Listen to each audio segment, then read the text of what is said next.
ದಕ್ಷಿಣ ಕನ್ನಡ ಜಿಲ್ಲೆಯಲ್ಲಿ auto ರಿಕ್ಷಾಗಳಿಗೆ LPG ಅನಿಲದ ತೀವ್ರ ಕೊರತೆ ಮತ್ತು ಅನಿಲ ಯಂತ್ರಿಕ ಬೆಲೆ ಏರಿಕೆಯನ್ನ ಖಂಡಿಸಿ ಆಟೋ ರಾಜಸ್ಮರಣ್ ಯೂನಿಯನ್ ಪದಾಧಿಕಾರಿಗಳು ಜಿಲ್ಲಾಧಿಕಾರಿಗಳಿಗೆ ಹಾಗೂ ಆಹಾರ ಮತ್ತು ನಾಗರಿಕ ಸರಬರಾಜು ಇಲಾಖೆಯ ಅಧಿಕಾರಿಗಳಿಗೆ ಮನವಿಯನ್ನ ಸಲ್ಲಿಸಿದ್ದಾರೆ. ಜಿಲ್ಲೆಯಲ್ಲಿ ಎಲ್ಪಿಜಿ ಅನಿಲದ ಬೆಲೆ 50% 60% ಏರಿಕೆಯಾಗಿದೆ. ಇದರಿಂದ ಆಟೋ ಚಾಲಕರ ದೈನಂದಿನ ಜೀವನ ಅಸ್ತವ್ಯಸ್ತಗೊಂಡಿದೆ. ಬೆಲೆ ಏರಿಕೆಯನ್ನು ತಕ್ಷಣ ನಿಯಂತ್ರಿಸಬೇಕು ಎಂದು ಮನವಿಯಲ್ಲಿ ಒತ್ತಾಯಿಸಲಾಗಿದೆ. ಅನಿಲ ಪಂಪ್ಗಳಲ್ಲಿ ಸರಿಯಾದ ಸರಬರಾಜು ಇಲ್ಲದೆ ಚಾಲಕರು ಗಂಟೆಗಟ್ಟಲೆ ಸಾಲಿನಲ್ಲಿ ನಿಲ್ಲುವಂತಾಗಿದೆ. ಇದರಿಂದ ದಿನದ ದುಡಿಮೆಯೂ ಇಲ್ಲದೆ ಚಾಲಕರು ಸಂಕಷ್ಟಕ್ಕೆ ಸಿಲುಕಿದ್ದಾರೆ. ಈ ಬಗ್ಗೆ ಅಧಿಕಾರಿಗಳಿಗೆ ತಿಳಿದಿದ್ದರೂ ಯಾವುದೇ ಕ್ರಮ ಕೈಗೊಳ್ಳದಿರುವುದು ಅವರ ನಿರ್ಲಕ್ಷ್ಯವನ್ನ ಎತ್ತಿ ತೋರಿಸುತ್ತದೆ ಎಂದು ಪ್ರತಿಭಟನೆಯಲ್ಲಿ ಆಕ್ರೋಶವನ್ನ ವ್ಯಕ್ತಪಡಿಸಿದ್ದಾರೆ. ಸಮಸ್ಯೆಗಳು ಬಗೆಹರಿಯದಿದ್ದರೆ ಮುಂದಿನ ದಿನಗಳಲ್ಲಿ ಜಿಲ್ಲಾದ್ಯಂತ ಉಗ್ರ ಹೋರಾಟ ನಡೆಸುವುದಾಗಿ ಯೂನಿಯನ್ ಎಚ್ಚರಿಸಿದೆ. ಮನವಿ ಸಲ್ಲಿಸುವ ಸಂದರ್ಭದಲ್ಲಿ ಯೂನಿಯನ್ ಅಧ್ಯಕ್ಷ ಅಬ್ದುಲ್ ಜಲೀಲ್ ಕೆ, ಪ್ರಧಾನ ಕಾರ್ಯದರ್ಶಿ ಶಫೀಕ್ ಗೋಳಿಯಾರ್ ಸೇರಿದಂತೆ ಮತ್ತಿತರರು ಉಪಸ್ಥಿತರಿದ್ದರು.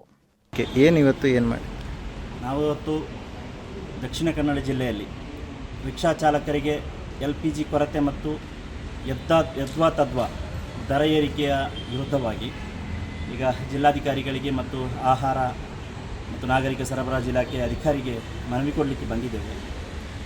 ಈಗ ಹೇಗಾಗಿದೆ ಅಂದರೆ ದಕ್ಷಿಣ ಕನ್ನಡ ಜಿಲ್ಲೆಯಲ್ಲಿ LPG ರಿಕ್ಷಾ ಚಾಲಕರ ಜೀವನ ಎನ್ನುವುದು ಕೆಂಡದ ಮೇಲಿನ ನಡಿಗೆಯಾಗಿದೆ.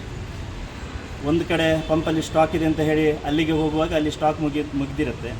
ನಂತರ ಅವರು ಎಲ್ಲೋ ಗ್ಯಾಸ್ ಖಾಲಿಯಾಗಿ ರೋಡ್ ಸೈಡಲ್ಲಿಟ್ಟು ಮನೆಗೆ ಹೋಗುವಂತಹ ದಯನೀಯ ಸ್ಥಿತಿ ಇವತ್ತು ರಿಕ್ಷಾ ಚಾಲಕರದ್ದಾಗಿದೆ.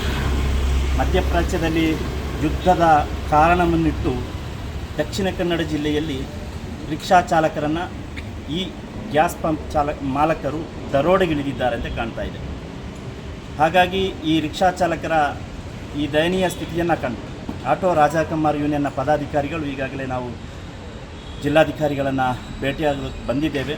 ಇಲ್ಲಿ ಅಧಿಕಾರಿಗಳು ಹೇಳೋದು ಅಂತಹ ಬೇಕಾಬಿಟ್ಟಿಯಾಗಿ ದರ ಏರಿಸೋದಕ್ಕೆ ಅವರಿಗೆ ಅವಕಾಶ ಇಲ್ಲ ಅಂತಾರೆ. ನಾವು ಪಂಪ್ ಮಾಲಕರನ್ನು ನಾವು ಪ್ರಶ್ನಿಸಿದರೆ ಅವರು ಪಂಪನ್ನೇ ಬಂದ್ ಮಾಡಿ ಹೋಗುವಂಥ ದ್ರಾಷ್ಟ್ಯತನವನ್ನು ಈಗಾಗಲೇ ಮಾಡ್ತಾ ಇದ್ದಾರೆ. ಅವರು ತಿಳ್ಕೋಬೇಕು, ಗ್ಯಾಸ್ ಪಂಪ್ ಮಾಲಕರು ತಿಳ್ಕೋಬೇಕು, ಅವರನ್ನು ಇಲ್ಲಿವರೆಗೆ ಬದುಕಿಸಿದ್ದು ಇದೇ ರಿಕ್ಷಾ ಚಾಲಕರೆನ್ನುವುದು.